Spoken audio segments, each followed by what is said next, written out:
NFL Live. We are festive, excited for the holidays here today as we remind you what happened on Monday Night Football. Brock Purdy and the 49ers versus Phillip Rivers and the Colts on Monday. Opening drive for the Colts. The game is tied at 0. Rivers finds Alec Pierce in the end zone for an opening touchdown. Colts lead 7-0, and the place was going crazy, as you might imagine. Ensuing 49ers drive, looking to answer. Purdy connecting with Demarcus Robinson in the back of the end zone for 6. The game is tied at 7.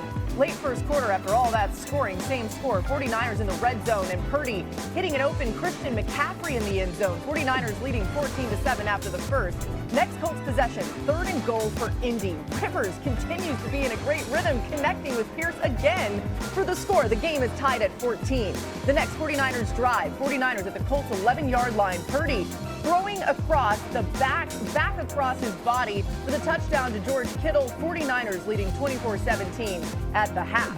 Midway through the fourth quarter, the 49ers at this point creating some distance in the scoreboard, leading 34-27. Purdy hitting McCaffrey in the end zone for the touchdown, and that would add to their lead. 41-27. Late fourth quarter, same score. 1st and 10 for the Colts. Rivers trying to make something happen, and D. Winters sniffed it out. He takes it back to the house with a pick 6. 74 yards. 49ers win this 48-27. Phillip Rivers tried to make it happen. Here's what he said after the game. Torn of how to express it, because it's been a blast. It's been a blast to prepare and to go so you can get ready and go out there and warm up and do all that with these guys again. But again, the name of the game is not, go have a good time. It's to help find a way to lead your team to win. And we've come up short here these first two. But I've been a part of less percentage chances of getting in and got in before. So you'll certainly won't hear me losing hope here as we prepare next week. I mean, even if you're not a Colts fan, he does just make you smile. It's going to be hard for anyone to stop this 49ers train, though, as it picks up speed. On Monday night, Brock Purdy became the first Niners QB to throw 5 touchdown passes since Steve Young in Super Bowl 29. San Francisco has also gone 21 straight drives without punting. Their punter's like, what am I even here for? That's the longest streak in the league this season, and it has them hunting down that NFC 1 seed. ESPN Analytics says they have a 31% chance. That's only behind the Seahawks. Marcus, when you look at the Niners offense, what stood out to you from this tremendous performance last night? Yeah, I mean, beyond the obvious, but watching Brock Purdy be surgical with the football and them be able to move the football down the field, his athleticism is becoming a thing. His pocket movement, the way he's creating and extending plays, understanding when and where to not only take off and run, but how to hold the football, to push the ball down the field. And listen, it's been said ad nauseum, right? Like Kyle Shanahan, one of the better play callers that we've ever seen in the NFL. But now that you have this element with what Brock Purdy has been able to do with his legs, it adds to what's already a very difficult offense to defend. Devoid of some weapons, Pearsall not playing. You've had injuries and attrition throughout for the season, but the team has managed to find themselves sitting at 11-4 and has an opportunity to be the 1 seed in the NFC. And it has a lot to do with not only how Kyle Shanahan managed when Mac Jones was playing quarterback, but now Brock Purdy, after returning, throwing 3 interceptions, but now you see the bounce back and the production. And it's starting to get scary for other teams if the San Francisco 49ers get into this playoff and have a potential home field advantage throughout. And might I add, the Super Bowl is in San Francisco as well. Yeah, I mean, if Brock Purdy, Christian McCaffrey, and George Kittle are on the field, this offense can move the ball in anyone. And George Kittle. And going back and watching some of the big plays, struck by Purdy's athleticism, the accuracy, as Marcus alluded to, but also just so many of them. The way Kyle Shanahan uses Christian McCaffrey as the chess piece to manipulate defenses. You see here, that's not play action. That's just him leaking out into the flat. But watch the impact that it has on 4 defenders. Even that split second of Zaire Franklin kicking back into the flat gives Kittle time to settle into the void. This is play action from the gun. And again, Christian McCaffrey not only draws them as part of the run action, but even when he continues leaking out into the flat, you still see the attention he pulls. It's a Yankee concept, play action to crosser to Sky Moore for a huge gain.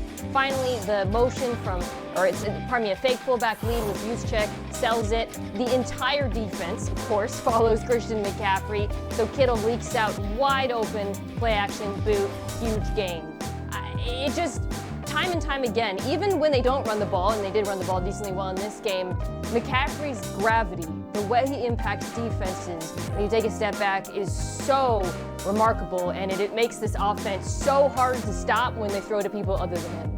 Yeah, you guys know the defensive coordinator for the Colts, Lou Anarumo, has been really good this year, right? And he's done a lot of great things for this Indy defense. He was on the sideline just trying to figure this out. He's looking at his guys like, okay, just one stop at a time, because it was so hard to figure out what to do about McCaffrey, plus the Shanahan factor. Jeremy, let's focus on the injury to George Kittle, though. What more can you tell us about his situation? Laura, the 49ers are holding their breath. They are hopeful that this is not severe, but they are still in the process of gathering information on that ankle. I'm told the players got back into Santa Clara area at like 5 a.m. West Coast time, so they were just adjusting. Guys are walking into the training room, into the building pretty much right now, so they should get clarity here soon. They are hopeful, and Kittle is hopeful, that it's not a high ankle sprain. Now, the 49ers have played without Kittle. They're prepared to do so if they have to, but talking to people there, they feel like this is the time where we need to be all hands on deck, that we can legitimately win a Super Bowl here. We need Kittle to do so. Yeah, I was glad he didn't go back in that game. Felt like they're just, protecting everything they could there. We mentioned earlier the 49ers had a 31% chance to get the NFC No.1 seed. They're in control of their own destiny for that top spot, as they just need to beat the Bears in Week 17 and the Seahawks in Week 18. And a reminder, you heard Philip Rivers' optimism there. Colts playoff chances dropped to 2% according to ESPN Analytics. But Philip says he's made it with teams that had a lesser percentage, so we'll see what they're capable of. Let's get to some more top stories. Jeremy, what's going on with Lamar Jackson? Lamar Jackson has a significant back contusion. That's what head coach John Harbaugh is calling it, significant. So I talked to somebody with the team today. They said they're just going to have to really take this day by day, see how much he can handle as far as practice workload. Typically when Jackson is hurt, he doesn't practice early in the week, tries to get out there later in the week. They're just going to see what they can do. Tyler Huntley is on deck.